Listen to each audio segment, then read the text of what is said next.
Orinoco Flow was big hit. How do you feel now? I was very happy about it because the album we worked on, it was very different, and we were aware of this. And I knew that the record company would have a slight problem in marketing the album. But when it was successful, the song being successful, it meant that the album would be successful and we wouldn't have to worry about where to categorize the album. So in that way it helped. But there wasn't any time where we thought that we would go into the charts with the song. We didn't work on Orinoco Flow as a single at any time. So we were very surprised, pleasantly surprised. And are you interested in church music? Not in particular. I think it's good to have chart music to help sell your album, but I don't think it's good to continually want to be in the charts, and in that way you tend to copy too much what you've done and other artists. I think it's more important to be original with your music. So could you tell me how to process to make music? I heard that's created by computer and overdubbing. We try to avoid the computer for synchronizing, and we use a lot of sampling machine, but the voices we do all in free time. And this is an idea the producer Nicky Ryan had. He wanted to hear what it would be like to record hundreds and hundreds of vocals.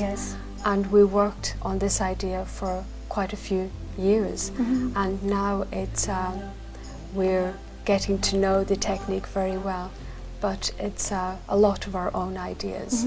Nobody else is doing this, so for us we have to keep experimenting.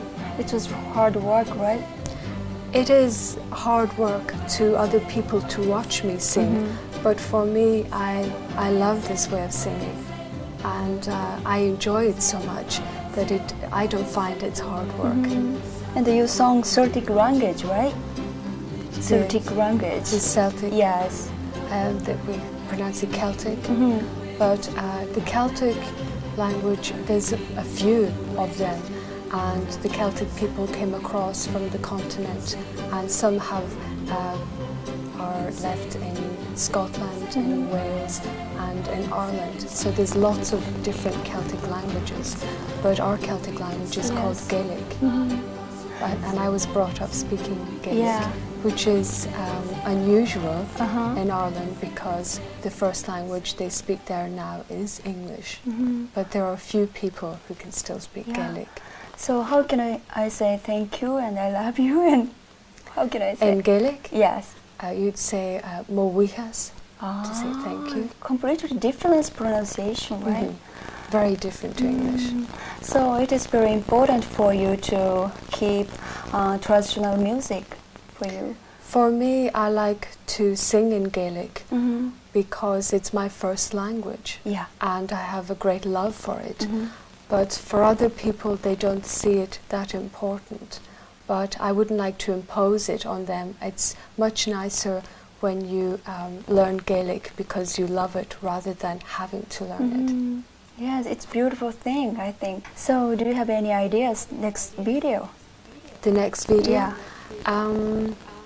We have done a video for the song Evening Falls, and this is very different to Orinoco Flow because it's a ghost story. And it was about this lady who was in America, and she kept having dreams of this house, and she was always walking through this house in her dream. And many years later she came to England with her husband, and they were going to buy a house and live in England. And while they were house hunting, she saw this house that she kept dreaming about, and she went to the house, and the people there were very afraid of her. And when she said why, they said that she was walking around the house every night. So while she was dreaming about it in America, she was walking around the house in England. So it sounds great. It was a very mysterious story, and when Roma told me the story, it was very appropriate for the melody I had written. So the video is the camera walking through the house like her as she was walking through. So when can I see it? It is being released here in Japan on the 25th of April. Oh, really? And how about next album? The next album, we hope to begin work very shortly. Yes. At the moment we're promoting Watermark, and we're going to Australia and to New Zealand. And afterwards we hope to have a break, and then we will start work on the next album. Oh, I'm looking forward to that. Though we had a lot of freedom on the Celts album, we were still under direction from the director on what themes we would be writing to. So you had the total control, right? Yes. Can I ask you how long it took you? I mean, not like let's talk about this Orinoco flow. How many hours did you spend? An Orinoco Orinoco flow? flow. Let me see. It started off months before we had finished it, because it was one of those tracks where it kept being shelved. We kept having coming against sort of a brick wall with it, and we kept saying no, it doesn't work, so we kept putting it aside. And then maybe 2 months later we'd say, I'd like to listen to this again and see, there's something about it that's very nice.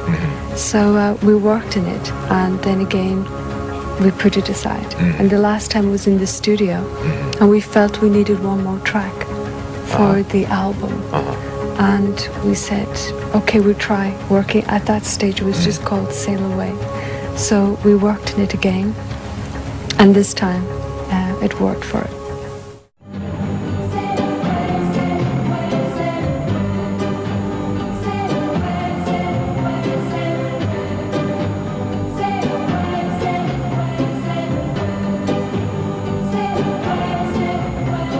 Complete surprise for everyone. It was released 2 weeks ago. It went straight to 29, and it went straight to number 5 last week. Which is unusual because it's not really standard music for a radio these days, is it? Yeah, I mean, that's why everybody's been sort of, the record company have had such a pleasant surprise about it. I mean, they love the song, but they didn't think it would race up the chart so quickly.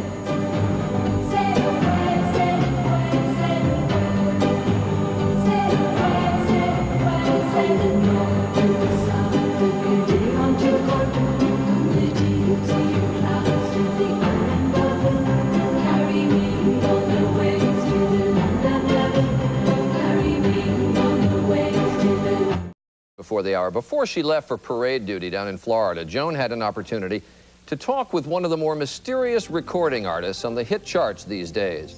Everyone thinks it's a group, but it's a single woman known simply as Enya. Interestingly, Enya has remained kind of as mysterious as her music. This is actually her first network television interview, right? So we're very, very pleased to have you here. This is not mainstream music, and this is interesting because I looked it up. Now, your last album, Watermark, has sold over 4 million copies worldwide. I think it's still, what, on the charts after, what, 148 weeks or something like that. Yes. The new album is #1 on the New Age charts, and critics would say that it would be unlikely that a different kind of music like that would have that much popularity and be able to sell that many records. So did that surprise you? Oh, very much so. When you work on a project and it's very dear to you, that's the first thing, initial thoughts you have. But after you finish it, you wonder, is anybody going to listen to it? Because I was very aware that this was very different to what was happening musically. So I was thrilled. One of the things I was most amazed about is that you play all the instruments and you do all the voices, which means it's called an overdubbing process. So, I mean, you must spend hours at the microphone dubbing so that you get that kind of a choral kind of a sound, but over and over and over, and lap them. It's a way that we've developed this sound, and there's no easy way except standing in front of a microphone for maybe 5 hours, singing the same part over and over. But it's very magical, it's very hypnotic, and I get so involved with the music that it becomes very much a part of it. Has anyone ever kept track as to how many times you've actually laid?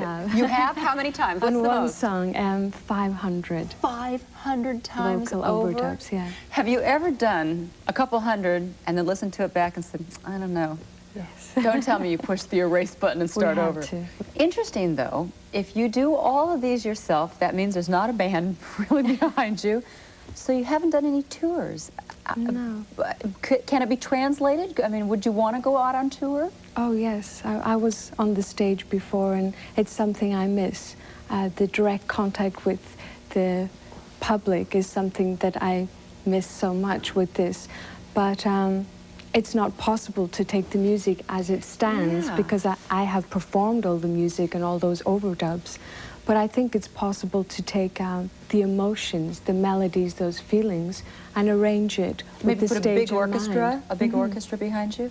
You grew up in Ireland, and many have said that the Irish folk songs, that there's an influence there in your songs. Would Very you say much that? so. Yes. Did you realize that as you started, though, your music? Well, I was brought up in the northwest of Ireland and in a small area called Gweedore, and I was brought up speaking Gaelic as my first language. And in this area, the Irish traditional music is very, very strong, so it plays a very strong influence in my composing. Well, in some, correct me if I'm wrong, don't you do Gaelic and I think even Latin in some of your songs, right?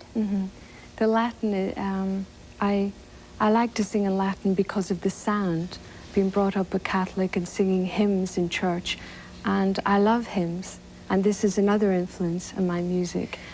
Well, a lot of people would like to see you go out on tour, so see if you can figure out a way to do that. Right now, though, they can listen to your album. It's called Shepherd Moons. Nice to meet you. Thank you for making this your first national interview. It's nice of you. And Good Morning America continues in just a moment. This morning. Good morning, Enya. Good morning. Another guest today, Krista Berg, has remarked and showed more gallantry than me by saying you look great. I mean, you really do. You're fit and healthy, and basically you've come out of incarceration, haven't you, to a certain extent?